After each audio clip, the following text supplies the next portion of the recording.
excited na ating Pangulo na wakasan ang kagutuman. Ayan. Alam natin na sa huling mga survey, meron pa rin mga pamilyang Pilipino na nagugutom at sa talaan ng PSA, 1 milyong Pilipino ang tawag na food poor. Ito ang mga pamilyang Pilipino na hindi kumakain ng tama sa isang araw. Ito ang mga pamilyang Pilipino na 13,000 kada buwan hindi pa kumikita kaya kulang na kulang pagbili ng pagkain.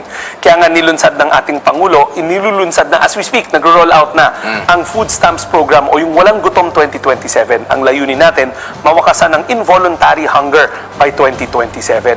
Ang storya nito, itong 1 milyong pamilyang Pilipino makakatanggap ng mga electronic benefit cards kung saan pupunta sila sa maliliit na mga small and medium enterprises sa lugar nila, mga kooperatiba na magsasaka, at doon sila bibili ng mura, masustansya na pagkain. Okay. Pagkain lang ang pwede nila bilhin at nakatakda pa kung ilan. Alam ba, 50% yan, carbohydrates, 30% protein, 20% ay fiber. Kasi gusto nga natin magkaroon ng social behavioral change. Ang sinasabi natin, turuan natin ang ating mga magulang, ang ating mga homemaker na ang mura pwede maging masustansya at masarap para sa murang edad na nagbabago yung eating habits ng mga Pilipino para maiwasan yung sakit later on in life. Alam naman natin, tayo mga Pinoy, ang hilig natin sa hindi maayos na pagkain, masarap kasi. Pero in this program, nais nating wakasan ang kagutuman, nais nating turuan ng ating mga kababayan ng tamang pagkain, at pangatlo, dahil farm to table to, walang middleman na, diretso sila sa mga maliliit na tindahan na i-accredit natin sa mga lugar nila, natutulungan pa yung mga magsasaka.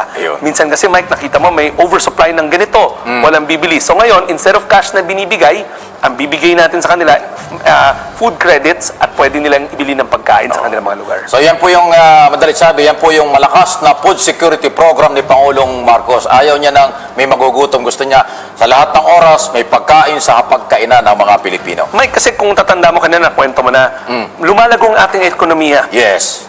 Maraming bagong trabahong nalilikha. Pero pag gutom ang ating taong ang porsyento ng isang tao ng ating mamamayan, hindi nila masasalo yung biyaya nito. So itong food stamp program, ang layunin nito, madagdagan ang kanilang nutrisyon para may enerhiya sila maging produktibong mamamayan ng ating bansa. So napakalaki po ng papel pala or tulong ng DSWD sa marami mga programa ng ating pamahalaan ni Pangulong Marcos Jr. Pero dito naman ako dadako, Sekretary, lahat ng galawan, may gastos, lahat ng mga programa, pera ang kailangan talaga. Sa totoo lang, kamusta po yung budget nyo ngayon at yung inaasahan nyo sa papasok na bagong taon? Kasi after SONA, alam mo naman yan, dahil dati kang congressman, after SONA, proposed budget na yung pag-uusapan sa Congress. Well, una sa lahat, napag-usapan natin yung disaster response namin na role. Napag-usapan na rin natin yung development natin na role.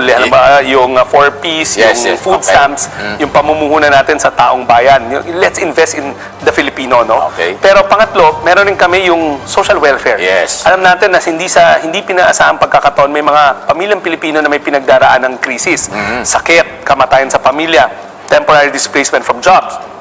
Diyan papasok ang social welfare. Yan yung programa namin, yung assistance to individuals in crisis situation. Araw-araw, libo-libong mga tao ang napupunta sa aming mga opisina para humingi ng tulong pinansyal. Pambayad ng medical assistance, burial assistance, food assistance, transport assistance. So itong programa na to, well-funded naman to, bagamat sana mas malaki pa, pero alam natin, limitado rin ang pondo ng gobyerno. Pero last year, nabigyan to ng sapat na pondo, at this year, naniniwala kami na mas malaki pa dahil alam niyo, ang ating Pangulo may soft spot pagdating sa DSWD kasi ito ang departamento, logo at logo pa lang namin, heart na eh. Ito ang matuturing puso ng gobyerno at we're well-funded in the sense na lagi naman kami nasa top 5 na departamento pagdating sa binibigyan ng pondo, at ang social protection o yung protection sa mga vulnerable, mahihirap at marginalized, top of the list yan ng ating Pangulo. Kung matatandaan nyo, nung tumatakbo siya, sabi nga niya, ang pangarap niya, wala nang gutom na Pilipino. Ang pangarap niya, nagkakaisa tayo. Bahagi ito ng pagkakaroon ng pagkakaisa na ang bawat pamilyang Pilipino na aaruga, natutulungan ng gobyerno sa oras ng kanyang pangangailangan at sa matagalan. Tayo ngayon ng flagship program ng ating Pangulo, yung matapos natin, wakasan natin ang kahirapan, ang kagutuman. Alam natin ang kahirapan, kaya yan, pero it's a longer game. Pero yung kagutuman, wala dapat pamilyang Pilipino ang natutulog na gutom. Yan nga ang sabi ng Pangulo natin. At right now, yung family food stamps natin, yung food stamp program natin, nagro-roll out na.